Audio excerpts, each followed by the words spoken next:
प्यारे साथियों नमस्कार। स्वागत है आपका आपके अपने YouTube चैनल पर। बच्चों क्लॉक का आज क्लास नंबर 3 कराऊंगा मैं। इससे पहले मैं आप लोगों को 2 क्लास करा चुका हूं क्लॉक की। पहली क्लास में बच्चों हमने आप लोगों को बताया था पूर्ण निकालना, दूसरी में आपस में कब मिलते हैं प्रश्न, और तीसरी और उसी दूसरी में समय देकर समय पूछना। तो आज का जो लेक्चर होगा बच्चों हमारे पास ये दर्पण एवं जल प्रतिबिंब के लिए होगा। दर्पण एवं जल प्रतिबिंब के लिए। अब देखो बच्चों, दर्पण एवं जल प्रतिबिंब के लिए क्वेश्चन को हम लोग कैसे करते हैं। अगर हमारे पास दर्पण प्रतिबिंब से पूछा जाता है बच्चों, दर्पण प्रतिबिंब के लिए, इसमें हम लोग क्या करते हैं, 12 माइनस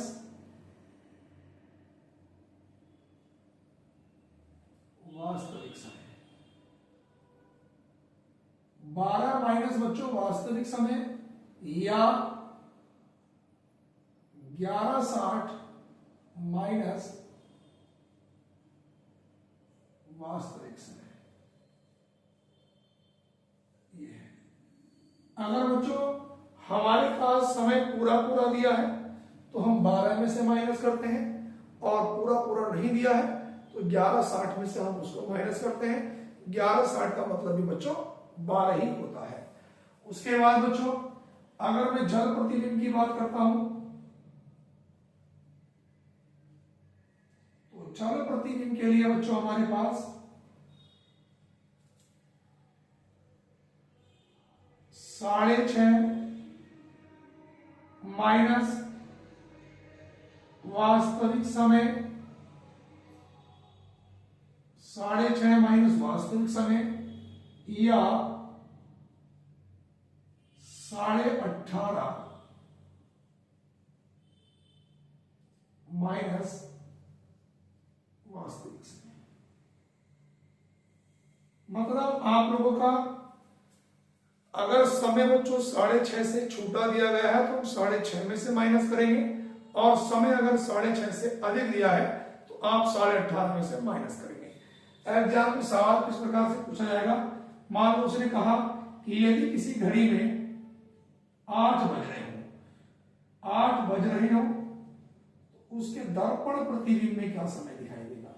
तो दर्पण की अगर मैं बात करता हूं बच्चों तो 12 में से 8 घटाऊंगा तो दर्पण प्रतिबिंब में कितने बज रहे होंगे बच्चों, 4 बज रहे होंगे। बात क्लियर हो रही है। अब अगर वो कहें कि यदि किसी घड़ी में 4:55 हो रहे हो तो उसके दर्पण प्रतिबिंब में क्या समय दिखाई देगा। तो देखो बच्चों अगर समय पूरा पूरा है तो हमने बताया था कि हम 12 में से माइनस करते हैं, और समय बच्चों अगर पूरा नहीं है तो हम कितने में से माइनस करेंगे बच्चों, 1160 में से। तो ये 1160 में से माइनस करेंगे 4:55। अब 60 में से 55 घटाएंगे तो कितना बचेगा, 5 मिनट ये बचा, और 11 में से 4 घटाया तो कितना, 7। तो 7:05 का जो समय है वो दर्पण प्रतिबिंब में बच्चों दिखाई देगा। अगर मैं क्वेश्चन पूछता हूं जल प्रतिबिंब के लिए बच्चों, तो जल प्रतिबिंब में किस प्रकार से आएंगे। जल प्रतिबिंब के लिए अभी उसने कहा कि यदि किसी घड़ी में 4 बज रहे हो तो जल प्रतिबिंब में क्या समय दिखाई देगा। तो मैंने कहा था अगर समय हमारे पास 6.5 से छोटा है तो हम 6.5 में से माइनस करेंगे, तो 6.5 में से घटाएंगे कितना बच्चों, 4। तो हमारे पास कितना बज रहा होगा, 2.5 बज रहे होंगे। ये बात कर रहा हूं बच्चों में जल प्रतिबिंब की। किसी वजह से अगर वो समय से ज्यादा दे दे, वो कहे कि यदि 9 बजकर हमारे पास 45 मिनट हो रहे हो, अब इसके जल प्रतिबिंब में क्या समय दिखाई देगा। तो बच्चों देखो अब समय हमारे पास 6.5 से ज्यादा का है तो मैं 18.5 में से 9:45 घटाता बच्चों। अब देखो ये हमारे पास बच्चों क्या है, घंटे, और बेटा ये क्या है बच्चों, मिनट। क्या 30 मिनट में से 45 मिनट जा सकती है, नहीं जाएगी। तो 1 घंटा उधार लेंगे और 1 घंटे में बच्चों कितनी मिनट होती है? 60। तो 60 और 30 कितनी मिनट होगी बच्चों? ये 90 मिनट। अब यहाँ पे घंटे कितने बचे बच्चों हमारे पास? ये 17। अब इसमें से 9 घंटे 45 मिनट में घटा सकता हूं, देखो आराम से भाई। 90 में से 45 घटाऊंगा बच्चों, कितना आया? 45। और 17 में से 9 घटाया बच्चों तो कितना हुआ बच्चों? 8। ये हमारे पास इस प्रकार के प्रश्न भी आप लोगों के दर्पण एवं जल प्रतिबिंब में बच्चों पूछे जाते हैं। उम्मीद करता हूं यहां तक बात समझ आई होगी सभी बच्चों को। उसके बाद बच्चों और किस टाइप के क्वेश्चन यहां पे देखो आपको देखने को मिल सकते हैं। सवाल में हमारे पास ये भी कह सकता है, क्वेश्चन ये है कि जैसे कि एक घड़ी 1 बजे 1 बार और 2 बजे 2 बार, 3 बजे 3 बार, 4 बजे 4 बार, अर्थात जितना समय होता है घड़ी भी उतनी बार बजती है। तो बताइए 24 घंटे में यह एक दिन कह सकता है कितनी बार बजेगी? सवाल यह है कि यदि एक घड़ी 1 बजे 1 बार, 2 बजे 2 बार, 3 बजे 3 बार, अर्थात जितना समय होता है घड़ी भी उतनी ही बार बजती है, तो बताइए एक दिन में या 24 घंटे में घड़ी कितनी बार बजेगी? अब देखो बच्चों हमारे पास जो घड़ी का फॉर्मेट होता है वो 12 तक का होता है। तो या तो आप इसको जोड़ लिया, एक फॉर्मूला होता है। देखो हमारे पास n इंटू n माइनस 1 और बटे में 2, ये प्राकृतिक संख्या का फॉर्मूला है। और n की वैल्यू इसमें कितनी मानी जाएगी बच्चों? 12। घड़ी का जो फॉर्मेट होता है 12 तक का होता है। n की वैल्यू 12, 12 में से 1 घटाया 11 और बटे में 2, तो 2 छंग 12, 11 छंग बच्चों कितना हुआ है? 66। यहां पे एक घड़ी, अब एक बार सुनो, एक घड़ी 1 बजे 1 बार, 2 बजे 2 बार, तो यहां पर n की वैल्यू ली जाएगी बच्चों 12 और 12 में से 1 घटाया 11, तो ये बच्चों हमारे पास 2 छंग 12 और 11, इसमें बेटा हाँ फॉर्मूले में प्लस करना पड़ेगा।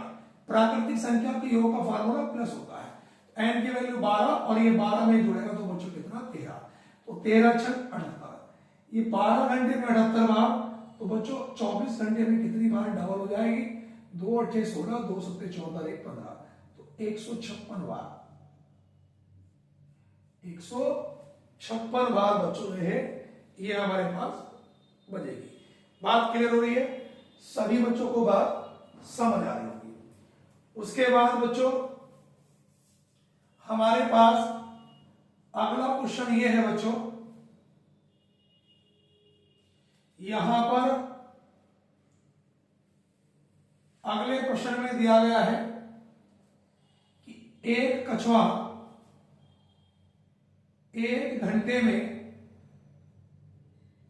4 किलोमीटर चलता है। सवाल यह है एक कछुआ